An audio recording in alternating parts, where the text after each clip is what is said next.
Machines. Everybody wants a piece of the American dream. American Dream Machines is rock and roll and beautiful cars. It was Hendrix, Born to be Wild, and Heavy Metal Thunder. These were the designs of Harley Earl, a masterpiece grille. These are the cars that people dreamed about in the 50s, and they still dream about them today. True works of art on four wheels. Welcome to Car Heaven. The quality of our cars every year gets better and better, and this 4,000 square foot studio tells no lies. American Dream Machines was inspired by the fire-breathing big block designs of Duntop and Bill Mitchell. These were the baddest cars in 1967.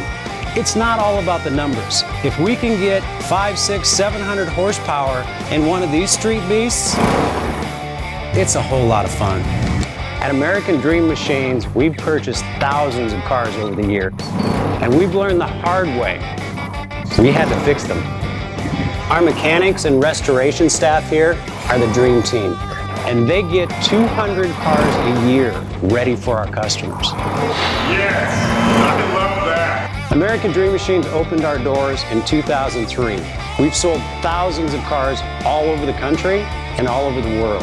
We have beautiful cars here, and you should own one.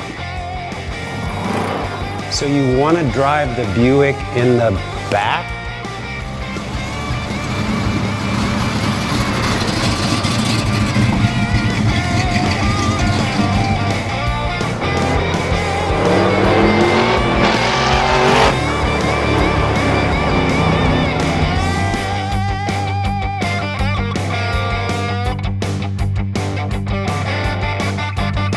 Just living the dream.